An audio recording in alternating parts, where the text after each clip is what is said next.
तो आज के इस वीडियो में हम ट्राइंगल डिस्कस करेंगे और स्टार्ट करेंगे पहले एक्सरसाइज से और देखेंगे कहाँ तक आगे जा पाते हैं। ठीक है, तो अगर बेसिक से शुरुआत करें तो सबसे पहले समझते हैं कि ट्राइंगल क्या होता है, क्या उसकी प्रॉपर्टीज़ हैं। ठीक है, तो कोई भी आप कह सकते हो शेप जिसके अंदर तीन साइड्स दिए हों, ठीक है, उसे हम ट्राइंगल कह सकते हैं। ठीक है, हर एक ट्राइंगल में ऐसे तीन साइड्स होंगे और इनकी कुछ स्पेशलिटी भी होती है, जैसे कि हम कहते हैं कि कुछ टाइप्स होते हैं। ठीक है,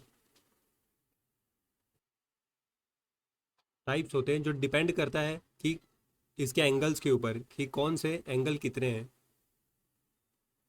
उसके ऊपर डिपेंड करता है कि ये ट्राइंगल जो रहेगा अक्यूट रहेगा, राइट एंगल रहेगा या ऑब्ट्यूज रहेगा।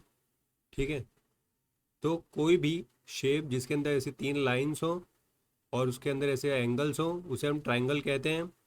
और डिपेंडिंग अपॉन द एंगल्स हम उसे क्लासीफाई करेंगे कि वो अक्यूट है, राइट एंगल ट्राइंगल है कि ऑब्ट्यूज एंगल ट्राइंगल है। ठीक है, और एक बात कि अगर सपोज करो ये एक ट्राइंगल है, ट्राइंगल ए बी सी, तो sum of all the angle of a triangle कितना होगा, 180 डिग्री होगा।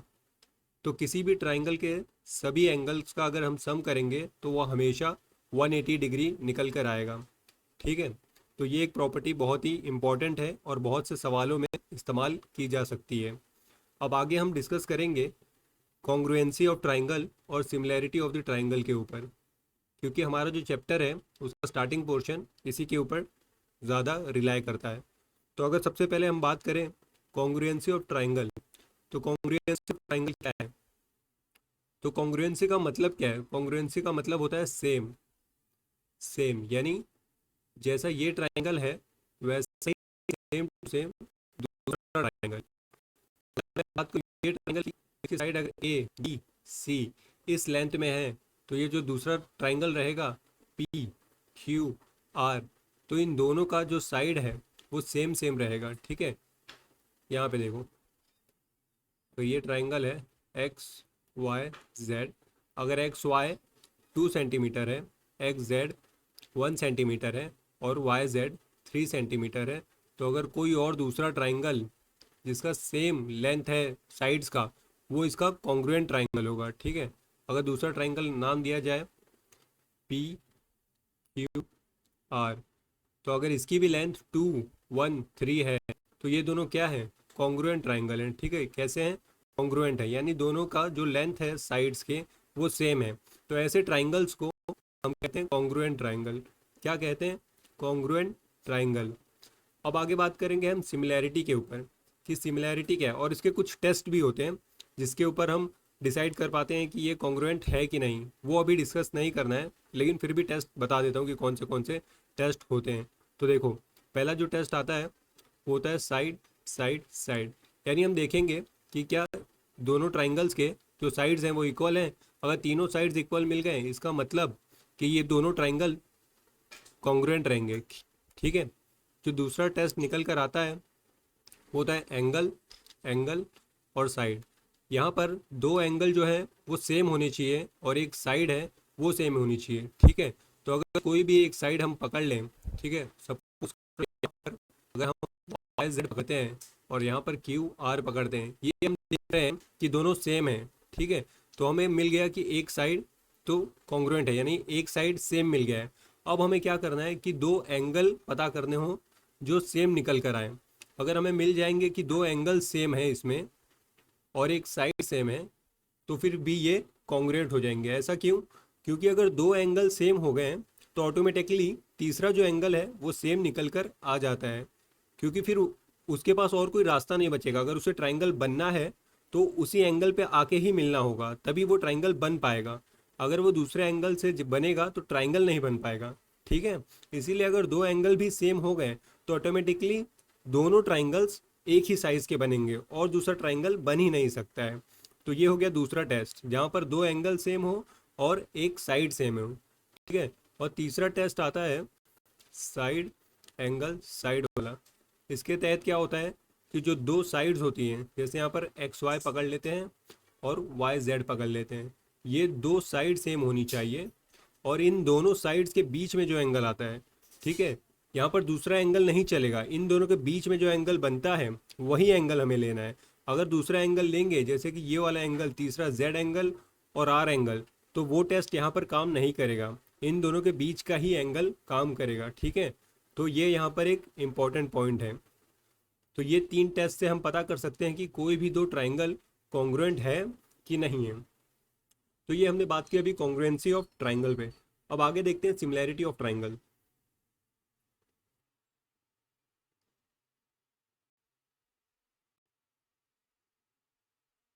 Similarity of triangles. ठीक है, तो अगर समझते हैं कि सिमिलैरिटी का मतलब क्या है, हम किसे सिमिलर कह सकते हैं। तो देखो, अगर ये एक ट्राइंगल बनाऊं, ठीक है, और सपोज करो ये एक इक्विलैटरल ट्राइंगल है जिसके साइड्स है 5, 5 और 5, और मैंने एक दूसरा ट्राइंगल बनाया, ये भी एक इक्विलैटरल ट्राइंगल है जिसकी साइड्स हैं 1, 1, 1। इक्विलैटरल ट्राइंगल्स क्या होते हैं, जिनकी सभी साइड्स और सभी एंगल्स सेम होते हैं। ठीक है, तो हम कह सकते हैं कि ये एक दूसरे को सिमिलर है। क्यों? क्योंकि ये तो हम जान रहे हैं कि ये जो छोटा एंगल है, छोटा वाला ट्राइंगल है, वो इस बड़े वाले ट्राइंगल की साइज़ का नहीं है, उससे छोटा है। ठीक है, तो ये कॉन्ग्रुएंट तो हो नहीं सकता। लेकिन एक चीज़ हम देख रहे हैं कि इनकी जो साइड्स का रेशियो है वो सेम है। ठीक है, तो यानी हम कह सकते हैं कि ये जो बड़ा वाला ट्राइंगल है, अगर उसी को हम छोटा कर दें तो हमें ये छोटा वाला ट्राइंगल मिल सकता है। तो ऐसी कंडीशंस को ही हम कहते हैं कि यहाँ पर ये सिमिलर है। यानी कोई एक बड़ी चीज़ हो और उसका हम फोटो ले लें और वो छोटी चीज़ में कैप्चर हो जाए, तो ये सिमिलर ही रहते हैं। जैसे कि हम नक्शा बनाते हैं, मैप बनाते हैं, तो वर्ल्ड मैप अगर हम बनाते हैं तो क्या जितनी बड़ी ज़मीन वर्ल्ड पर है उतने बड़े नक्शे पे बनाते हैं? नहीं ना, हम तो एक छोटे से कागज़ पे पूरा वर्ल्ड का नक्शा उतार देते हैं। तो क्या वर्ल्ड इतना ही बड़ा है? नहीं। तो हम क्या करते हैं, सिमिलैरिटी का इस्तेमाल करते हैं और उसको एक स्केल के हिसाब से कि हाँ इतने रेशियो के हिसाब से इतना कम कर देता हूँ, और जो जितना बड़ा है, जैसे रशिया अगर 10 बड़ा है और अमेरिका 5 बड़ा है, तो उसी स्केल के हिसाब से उनको बांट दिया जाता है। ठीक है, तो ऐसे ही सिमिलैरिटी का इस्तेमाल किया जाता है और इसी को हम कहते हैं सिमिलैरिटी। ठीक है, तो यहाँ पर हम कह सकते हैं ये दोनों जो ट्राइंगल्स हैं वो सिमिलर हैं। अब यहाँ पर कैसे पहचाना जाए, क्या इसके लिए भी कोई टेस्ट है कि ये दोनों सिमिलर हैं? तो यहाँ पर एंगल्स का सहारा लेते हैं। अगर यहाँ पर मैं बात करूँ, ये जो एंगल है, अगर ये एंगल 60 है, ये एंगल 60 है, ये एंगल 60 है, और यहाँ पर भी अगर देखूँ ये एंगल 60 है, ये एंगल 60 है, और ये वाला एंगल 60 है। ठीक है, तो यहाँ पर हम देख रहे हैं इन दोनों जो ट्राइंगल्स हैं इनके सभी एंगल सेम है, इसका मतलब ही ये सिमिलर है। ठीक है, अब यहाँ पर एंगल्स का सहारा क्यों ले रहे हैं और साइड्स का सहारा क्यों नहीं ले रहे हैं? क्योंकि यहाँ तो हम समझ गए हैं कि साइड्स छोटी हैं, तो एंगल कैसे मेजर रोल प्ले कर रहे हैं? तो क्योंकि एंगल्स को साइज से लेना देना नहीं है, वो अगर 60 का जो एंगल बन रहा है तो उतना ही खुलेगा जितना 5 की लेंथ में वो साइड्स खुलेंगी, 1 की लेंथ में भी वो साइड्स उतने ही खुलेंगे। ठीक है, तो जो डेविएशन आएगा साइड्स में उतना ही डेविएशन आएगा। ठीक है, इसीलिए यहाँ पर एंगल का इम्पोर्टेंट रोल है। तो यहाँ पर ए इसका हम इस्तेमाल कर सकते हैं। और क्या इस्तेमाल कर सकते हैं? तो यहाँ पर हम साइड्स की जो रेशियो होती है उसका यूज़ कर सकते हैं।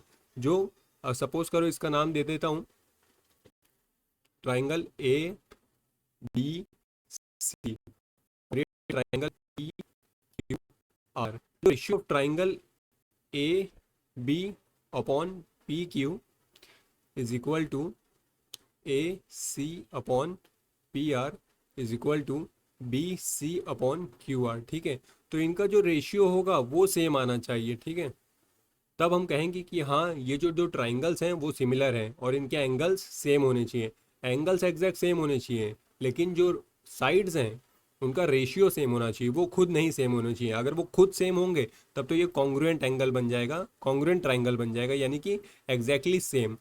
तो यहाँ पर हम समझ गए कि क्या है कॉन्ग्रुएंसी और क्या है सिमिलैरिटी। ठीक है, तो कॉन्ग्रुएंसी में क्या होता है, कॉन्ग्रुएंट ट्राइंगल में एग्जैक्ट सेम होते हैं, एग्जैक्ट सेम। ठीक है, और सिमिलैरिटी में सेम नहीं होते हैं, एंगल सेम होते हैं, और जो साइड्स होती है, साइड्स, उनका रेशियो सेम होता है। ठीक है, तो यहाँ पर हमारी टेक्स्ट बुक में कुछ एग्जांपल्स भी दिए हैं, उसको एक बार देखते हैं। अब देखो यहाँ पर ये जो सर्कल्स दिए गए हैं, क्या ये सर्कल्स एक दूसरे को कॉन्ग्रुएंट हैं? नहीं ना। लेकिन हम कह सकते हैं ये दूसरे को सिमिलर है। क्यों? क्योंकि उनके सभी के रेडियस अलग अलग हैं और एग्जैक्ट सेम नहीं है, इसलिए कॉन्ग्रुएंट नहीं है। कॉन्ग्रुएंट का क्या मतलब होता है? एग्जैक्ट सेम होना। लेकिन ये कॉन्ग्रुएंट नहीं है, सिमिलर है, क्योंकि रेडियस अलग है। तो इनकी जो साइज है 2πr, जो इनका सरकमफेरेंस है, सभी का सेम नहीं है, सभी का अलग अलग है।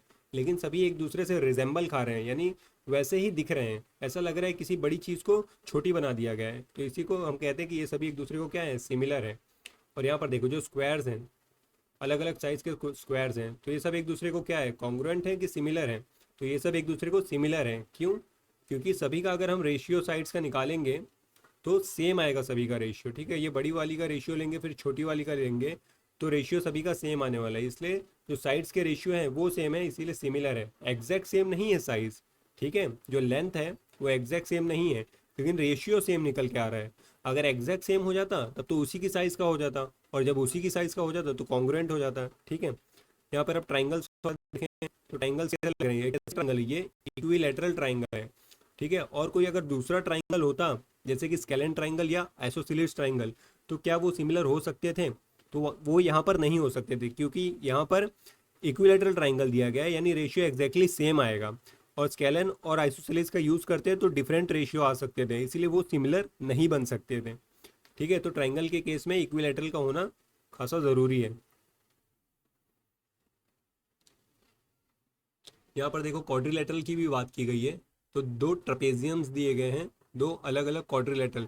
तो इनका भी वही सेम फंडा है कि जो एंगल्स हैं वो सेम होने चाहिए और जो साइड्स के रेशियो हैं वो सेम होना चाहिए, तब हम कह सकते हैं कि ये सिमिलर हो जाएंगे।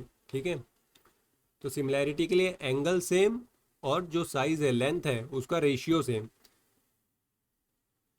अब यहाँ पर देखो फोटो का एग्जांपल दिया गया है, जैसे ताजमहल की फ़ोटो ली गई है और ये इसका बड़ा साइज़ है और ये इसका छोटा साइज़ है। ठीक है, तो ये हम कह सकते हैं कि हाँ ये साइज़ में बड़ा है, इसकी लेंथ बड़ी है, इसकी लेंथ छोटी है, लेकिन ये इसी को रिजेंबल कर रहा है। और जब हम रेशियो निकालेंगे सब साइड का तो सभी का रेशियो सेम आएगा, इसका मतलब ये सिमिलर है। और यहाँ पर एक अच्छा सवाल ये पूछा गया है कि सपोज़ करो कोई है, वो 10 साल का था तब उसने एक फ़ोटो खिंचाई थी, फिर वो 40 साल का हो गया, फिर उसने एक फ़ोटो खिंचाई। ठीक है, तो जब 10 साल का था तब उसने जो फ़ोटो खिंचाई थी तब तो वो बच्चा था, यानी फ़ोटो में वो ऐसा था, लेकिन फ़ोटो की साइज़ वही, सपोज सेम साइज़ जो पासपोर्ट साइज़ फ़ोटो है वो है। अब वो 40 साल का हो गया है, फिर भी उसने फ़ोटो खिंचाई, फिर भी पासपोर्ट साइज़ निकाली, तो जो फ़ोटो की साइज़ है वो तो सेम है, लेकिन अंदर जो फ़ोटो आई है वो डिफरेंट हो गई है। तो क्या हम कह सकते हैं ये एक दूसरे को सिमिलर है? तो ये एक दूसरे को सिमिलर नहीं है। ठीक है, क्योंकि जो अंदर इंसान है वो एक दूसरे के कोई भी सिमिलैरिटी नहीं है, साइज चेंज हो चुका है। ठीक है, तो यहाँ पर आप देख सकते हैं कि जो फोटो का साइज है वो एग्जैक्ट सेम है, लेकिन अंदर जो इंसान है वो काफी डिफरेंट हो चुका है। यहाँ पर ये सिमिलर नहीं है एक दूसरे से। ठीक है,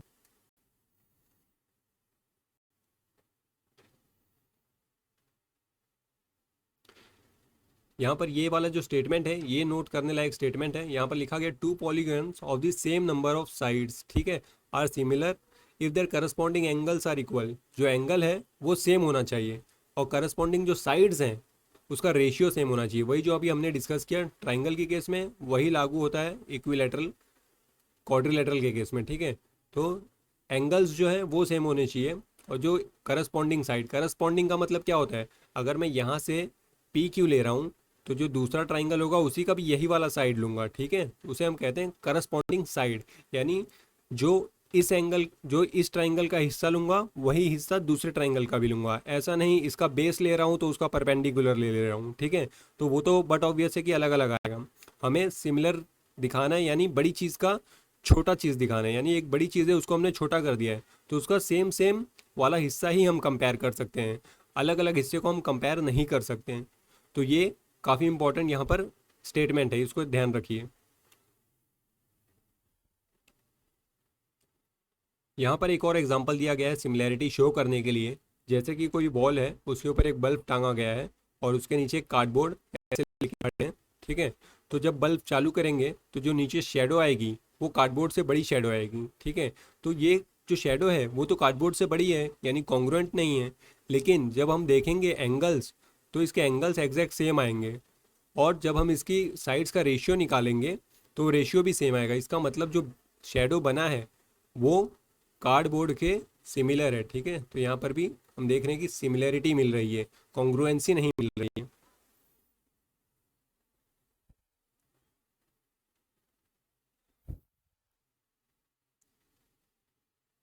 तो यहाँ पर हम पहला क्वेश्चन देखें तो यहाँ पर पूछा गया है कि पता करो कि ये ट्राइंगल जो है वो इस ट्राइंगल से सिमिलर है कि नहीं।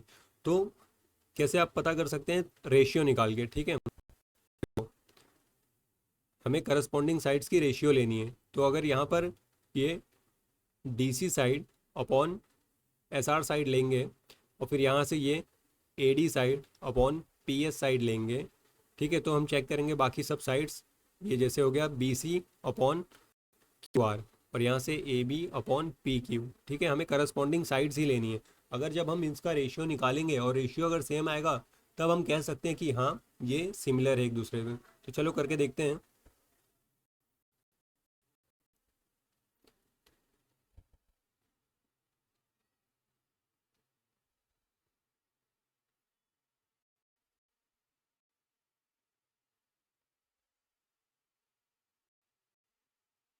तो पहला है 2.4 upon 4.8 is equal to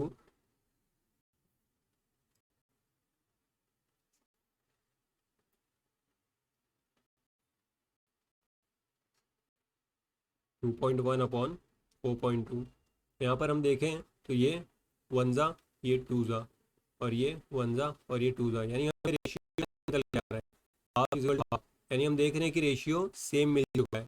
angle की बात करें तो यहाँ पर देखो ये एंगल 85 है, ये भी 85 है, ठीक है।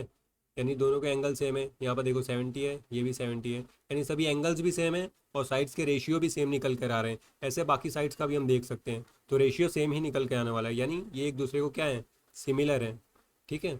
तो पता चला कि कैसे हम पता कर सकते हैं सिमिलर है कि नहीं। वैसे ही अगर यहाँ पर देखें तो देखो ये है 3, ये है 3.5, तो 3 अपॉन 3.5 इज इक्वल टू, और ये वाली अगर साइड लें तो इसका ये वाला साइड लेंगे 3/3। तो क्या इसका रेशियो सेम निकल कर आएगा?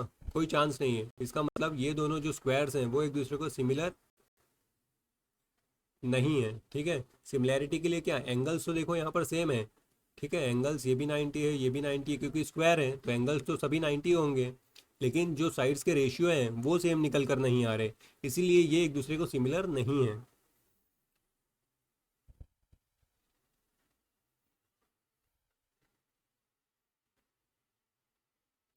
तो किसी भी चीज़ को सिमिलर प्रूफ करने के लिए हमें ये दोनों कंडीशंस को फुलफिल करना होगा, ठीक है। यानी उसके एंगल्स जो है वो एग्जैक्ट सेम होने चाहिए और जो साइड्स हैं उसका रेशियो सेम होना चाहिए। अब एक्सरसाइज 6.1 अगर देखें तो क्या बोल रहा है, तो देखो ये बात कर रहा है कि ऑल सर्कल्स आर, तो सभी सर्कल कैसे होंगे, कॉन्ग्रुएंट होंगे कि सिमिलर होंगे, ठीक है। तो ये तो ऑब्वियस सी बात है कि कॉन्ग्रुएंट होने के लिए सेम होना पड़ेगा। अगर मैं दो सर्कल बनाऊँ, ये एक हो गया, ये दूसरा हो गया, तो ये तो बड़ा है, ये छोटा है, तो कॉन्ग्रुएंट तो है नहीं, लेकिन हाँ सिमिलर होते हैं। इसका मतलब सभी सर्कल कैसे हैं, सिमिलर हैं। अगर स्क्वायर्स की बात करूँ तो सभी स्क्वायर्स कैसे होंगे, कॉन्ग्रुएंट होंगे कि सिमिलर होंगे। तो कॉन्ग्रुएंट तो हो नहीं सकते हैं लेकिन सिमिलर हो सकते हैं, ठीक है। उसमें भी हमें चेक करना होगा। लेकिन अगर कॉन्ग्रुएंट और सिमिलर इन दोनों में एक चीज़ पूछेगा तो यहाँ पर सिमिलर ज़्यादा सही बैठेगा, ठीक है।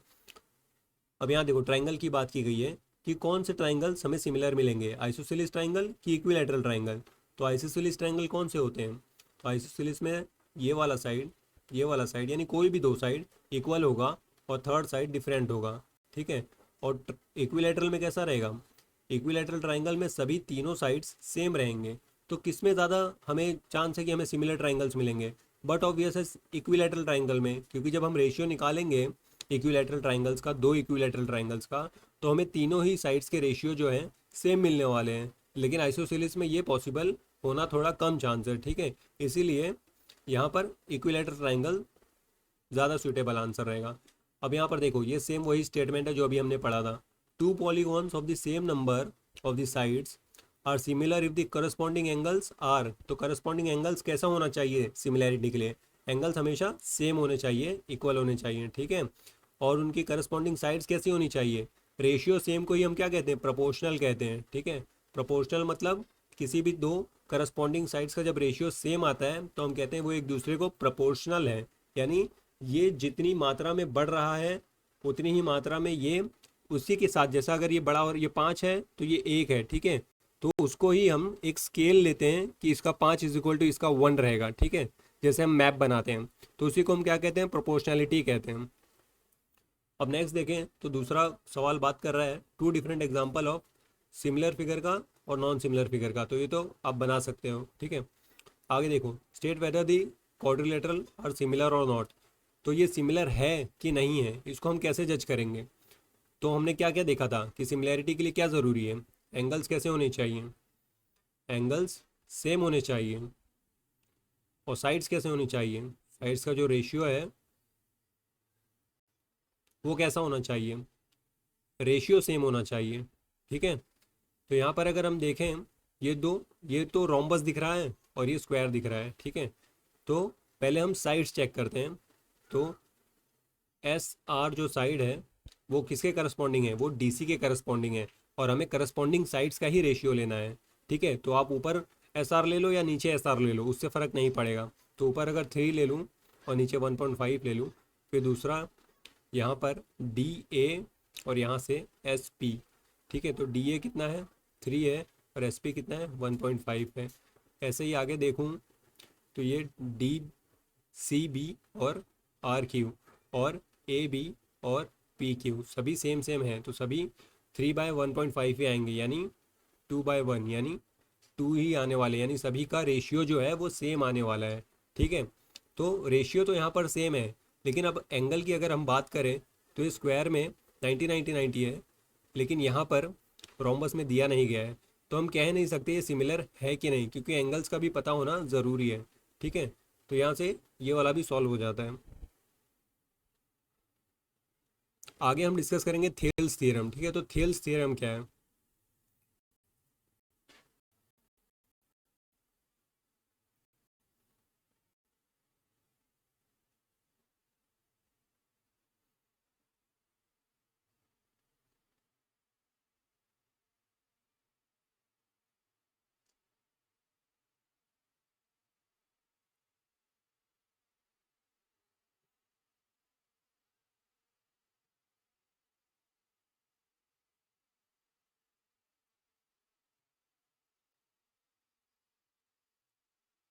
थेल्स थ्योरम, ठीक है। इसे पहले क्या कहते थे, basic proportionality theorem, BPT theorem, उसी को आप थेल्स थ्योरम कहते हैं। तो इसमें क्या होता है, हम देखते हैं कि जो ट्राइंगल्स हैं वो कैसे एक दूसरे को प्रोपोर्शनल होते हैं। तो अगर हम बात करें, सपोज करो ये एक ट्राइंगल है,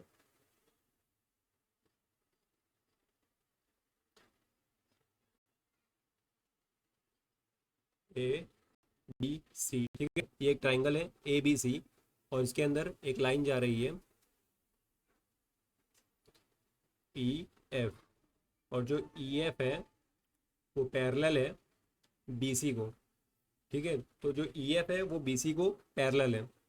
तो थेल्स थ्योरम कहता है अगर ऐसा कोई ट्राइंगल है जो उस ट्राइंगल को बीच से या फिर किसी भी साइड से, ऐसा ज़रूरी नहीं है कि मिड पॉइंट से ही डिवाइड कर रहा हो, कहीं पे भी बीच में एक पैरेलल लाइन ड्रॉ कर रहा हो, तो वो एक ट्राइंगल जो है वो एक पर्टिकुलर रेशियो में डिवाइड हो जाता है। तो वो कहता है कि अकॉर्डिंग टू थेल्स थ्योरम ऐसी कंडीशन में जो A E upon E B is equal to A F upon F C निकल कर आ जाता है। और ज़रूरी नहीं है कि A E upon E B ही लेना है, आप ए ई अपॉन ए बी भी ले सकते हो, यानी जो लोगे वैसा ही उसका करस्पॉन्डिंग अपोजिट भी लेना है। जैसे ये एक सिनेरियो बनता है, और नेक्स्ट क्या बनता है, नेक्स्ट हम ले सकते हैं A E upon A B equals to A F upon A C, ठीक है। ये भी बनता है, और इसको हम उल्टा भी ले सकते हैं, ई बी ऊपर और ए ई नीचे, ठीक है, कैसा भी ले सकते हैं। लेकिन जो अगर ऊपर छोटे वाले का ले रहे हैं तो दूसरे साइड में भी ऊपर छोटे वाले का ही लेना है, ठीक है। तो ये जो करस्पॉन्डेंसी है कि अगर मैं इसका जो हिस्सा ले रहा हूँ सामने वाले का भी वही हिस्सा लेना है, बस वो ध्यान में रखने की ज़रूरत है, ठीक है। तो ये कहता है थेल्स थ्योरम। और ये हम कैसे कह सकते हैं कि ये वाला इसको सिमिलर है, तो अगर हम देखें छोटा ट्राइंगल पकड़ें ए ई एफ, और बड़ा ट्राइंगल ए बी सी पकड़ें तो देखो ए ई एफ जो एंगल बनता है वो ए बी सी को सेम रहेगा। क्यों? क्योंकि करस्पॉन्डेंस एंगल्स है। क्या है करस्पॉन्डेंट एंगल? क्या होते हैं करस्पॉन्डेंट एंगल? कभी भी दो पैरेलल लाइंस, ठीक है, उसके बीच से अगर एक लाइन गुजरेगी तो ये जो दो एंगल बनेंगे वो सेम रहेंगे। क्यों? क्योंकि ये पैरेलल लाइंस है और ये एक ट्रांसवर्सल लाइन जो गुजर रही है वो तो एग्जैक्टली सेम ही एंगल बनाएगी ना, क्योंकि ये लाइन तो जरा भी डेविएट हुई ही नहीं है। यानी जो एंगल यहाँ बनेगा वही एंगल यहाँ भी बनेगा। ठीक है, तो ये दो एंगल्स सेम होते हैं। वैसे ही सिमिलरली यहाँ पर भी ये दो एंगल सेम बनेंगे।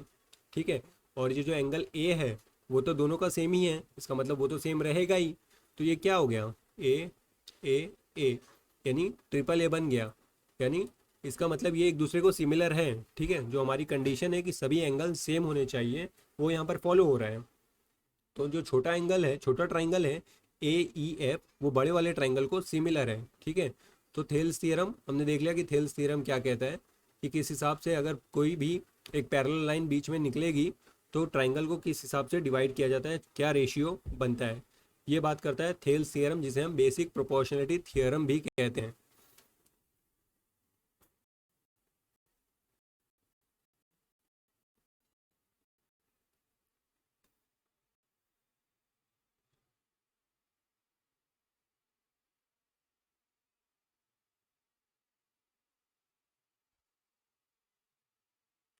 देखो यहाँ पर अगर हम देखें तो ये जो ट्राइंगल दिया गया है ए बी सी, तो इसमें वही बोला गया है, ये जो थियरम दिया गया है यहाँ पर कि अगर ये बीच से लाइन गुजर रही है डी, तो ये ट्राइंगल कैसे डिवाइड होगा? A D upon D B is equal to A E upon E C. ठीक है,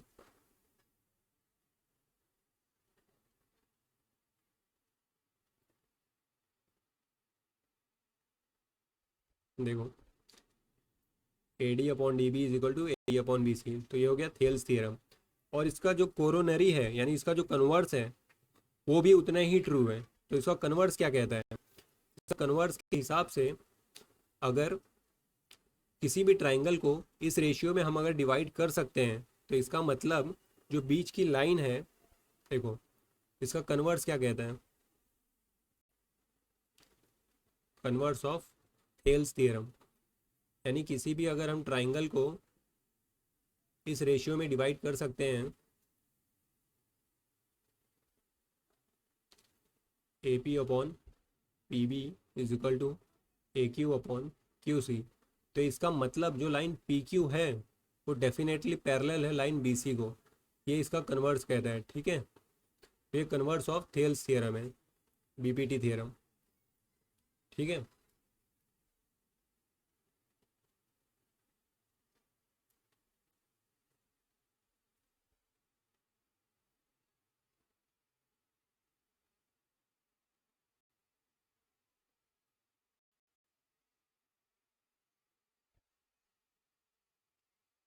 यहाँ पर एक ट्रपेजियम का एग्जाम्पल दिया है, उसको डिस्कस करते हैं।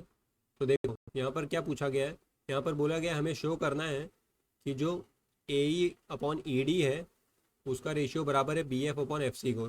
ठीक है, यानी कि जो A E upon E D है वो किसके रेशियो के बराबर है? B F upon F C के। तो इसको हम कैसे कर सकते हैं? तो यहाँ पर देखो अगर हम इसको ट्राइंगल में कन्वर्ट करते बीच से एक डायगोनल खींचें तो ये एक ट्राइंगल बन जाएगा। ठीक है, ये एक ट्राइंगल बन जाएगा और ये एक ट्राइंगल बन जाएगा। तो दो ट्राइंगल हमें मिल जाएंगे। तो जब दो ट्राइंगल मिल गए हैं और बीच से ये एक लाइन पैरेलल दिख रही है और ये हमें दिया गया है कि ये दोनों लाइन पैरेलल है। ठीक है, यहाँ पर देखो जो ए बी है वो डी सी को पैरेलल है और ई एफ है वो पैरेलल है ए बी को। जो ई एफ है वो ए बी को पैरेलल है, यानी ये तीनों ही लाइन एक दूसरे को पैरेलल है। ठीक है, तो अगर हम ये ट्राइंगल देखें, ट्राइंगल ए डी सी, तो अगर ए डी सी में हम देखें तो जो ई जी है वो डी सी को पैरेलल है। तो थेल्स थ्योरम के हिसाब से A E upon E D is equal to A G upon G C मिल जाएगा। वैसे ही अगर हम ट्राइंगल बी सी ए देखेंगे तो उसमें C F upon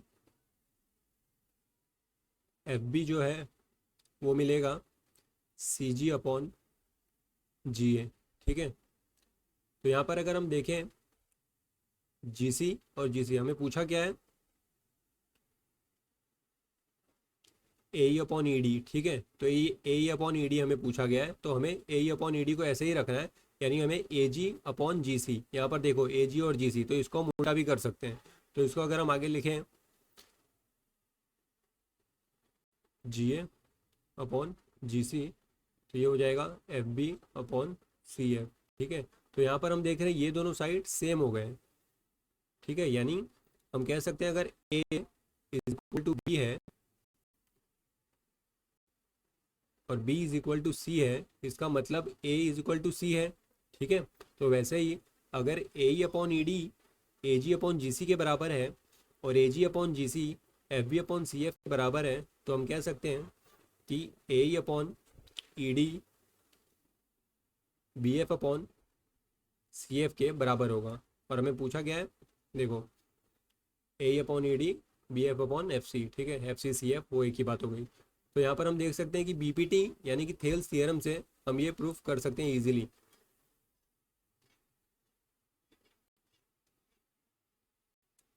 third example में क्या पूछा गया है, देखो थर्ड एग्जांपल में भी बीपीटी का ही इस्तेमाल होगा। यहाँ पर पूछा गया है कि प्रूफ करना है कि ये एक आइसोसेलेस ट्राइंगल है। तो आइसोसेलेस ट्राइंगल की पहले प्रॉपर्टी पता होनी चाहिए कि आइसोसेलेस ट्राइंगल हम कहते किसे हैं। तो किसी भी ट्राइंगल का अगर दो साइड सेम हो, ठीक है, तो वो एक आइसोसेलेस ट्राइंगल होता है, और उसके जो बेस वाले यानी जो साइड्स हैं उसके ही एंगल्स एक दूसरे को सेम भी होते हैं। अगर ये दोनों साइड सेम है तो ये दोनों एंगल सेम होंगे, ठीक है। ऐसे ट्राइंगल को हम कहते हैं आइसोसेलेस ट्राइंगल। तो यहाँ पर रेशियो दिया गया है कि P S upon S Q is equal to P T upon T R. तो जो पी एस है अपॉन एस क्यू ये बराबर है P T upon T R के। इसका मतलब ही हम कह सकते हैं कि यहाँ पर कन्वर्स ऑफ थेल्स थियरम हम इस्तेमाल कर सकते हैं। तो कन्वर्स ऑफ थेल्स क्या कहता है, थेल्स का जो कन्वर्स है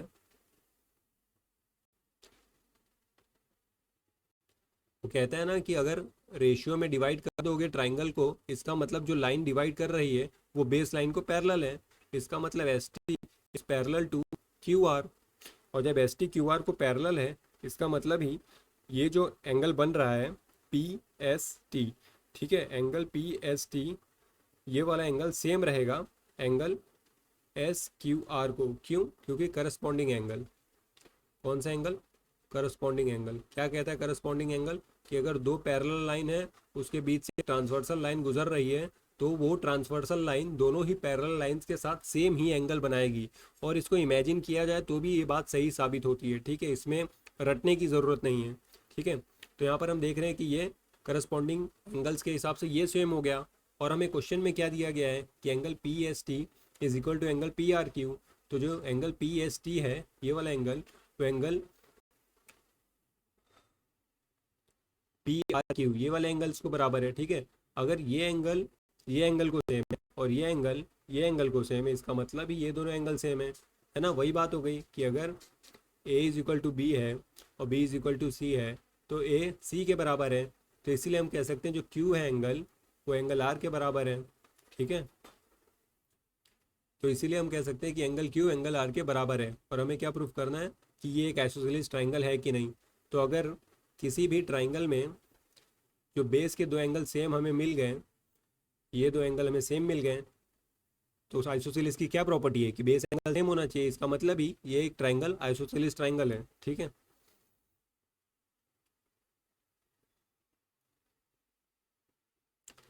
अब एक्सरसाइज 6.2 अगर देखें तो पहला सवाल क्या पूछ रहा है, यहाँ पे कह रहा है कि D is parallel to C, find E C. E C पता करना है और ए डी, ये वाले में क्या पता करना है, ए डी पता करना है, ठीक है। जो D is parallel to B C, D is parallel to B C, तो यहाँ पर जैसे ही पैरेलल दिख गया, एक ट्राइंगल को बीच से कोई लाइन कट कर रही है और वो पैरेलल है, तो सबसे पहले हमारे दिमाग में क्या आना चाहिए, थेल्स थ्योरम आनी चाहिए, ठीक है।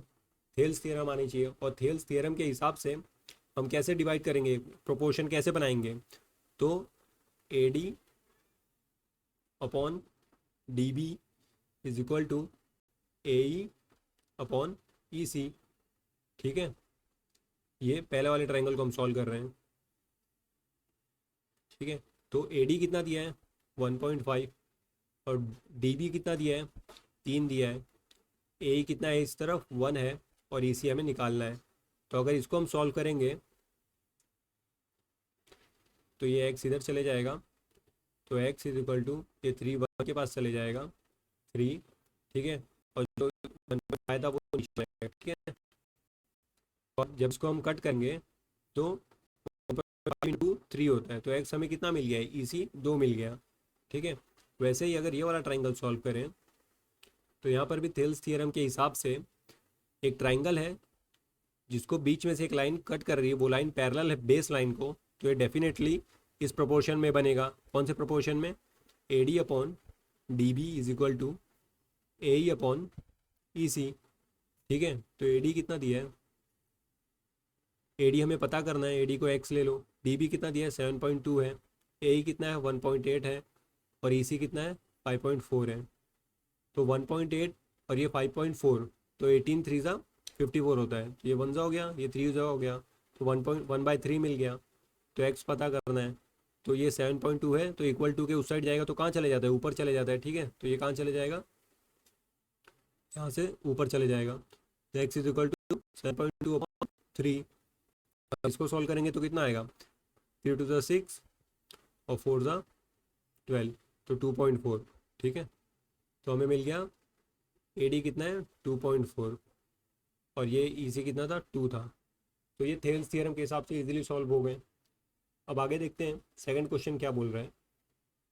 तो अगर सेकंड क्वेश्चन देखें तो E F are points on side P Q, ठीक है। तो अगर इसको पढ़े तो यहाँ पर पी क्यू और पी आर, अच्छा ये थर्ड क्वेश्चन का डायग्राम है, सेकंड क्वेश्चन के ये 3 क्वेश्चन हैं, ठीक है।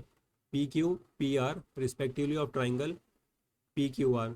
तो कोई एक ट्राइंगल है पी क्यू आर, कैसा ट्राइंगल है, पी क्यू आर,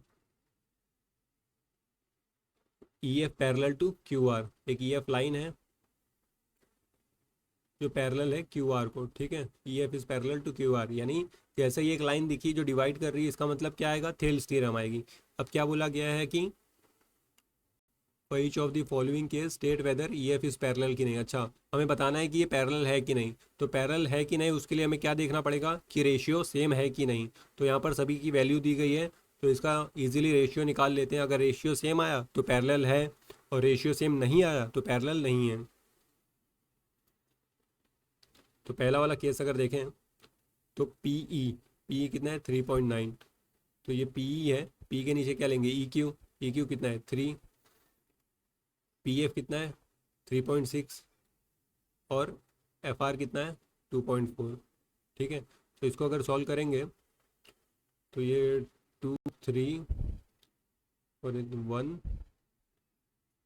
1.3, यानी ये सिमिलर नहीं आ रहा है, 1.3/1 = 3/2 आ रहा है। तो ये रेशियो है वो सेम नहीं आ रहा है, इसका मतलब क्या, ये लाइन पैरेलल होगी तो यहाँ पर ई एफ क्यू आर को पैरेलल नहीं होगी, तो पहले केस में पैरेलल नहीं बन रही है। तो ऐसे ही दूसरा और तीसरा केस भी आप सॉल्व कर सकते हो। अगर सेम आया तो पैरेलल है, सेम नहीं आया तो पैरेलल नहीं है। अब थर्ड क्वेश्चन देखते हैं। यहाँ पर ये डायग्राम दिया गया है थर्ड क्वेश्चन में, तो बोला गया है लाइन एल एम है वो पैरेलल है सी बी को, जो एल एम लाइन है वो सी बी को पैरेलल है और जो एल एन है वो सी डी को पैरेलल है, ठीक है। तो यहाँ पे अगर हम सिर्फ आधा ट्राइंगल पकड़े तो देखो इस डायग्राम में अगर सिर्फ इतना हिस्सा देखो तो ये एक ट्राइंगल बन रहा है जिसमें थेल्स थ्योरम अप्लाई हो सकती है, ठीक है। और फिर ये वाले ट्राइंगल को अलग से पकड़ें तो 2 ट्राइंगल हमें दिख रहे हैं। तो दोनों ट्राइंगल को अगर अलग अलग पकड़ें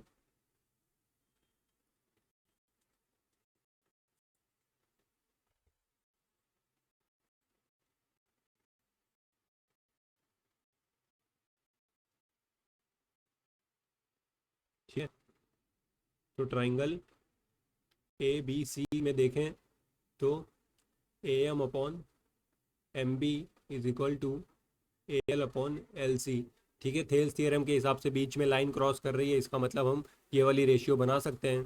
तो ये रेशियो हमने बना ली।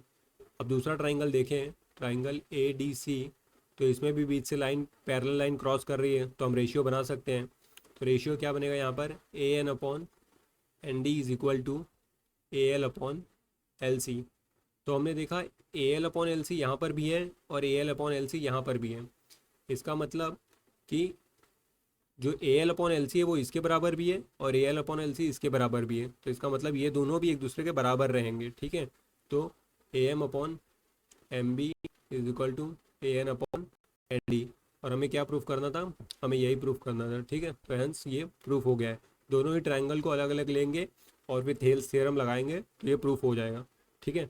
तो फिलहाल के लिए इतना ही रखते हैं, आगे हम नेक्स्ट वीडियो में कंटिन्यू करेंगे।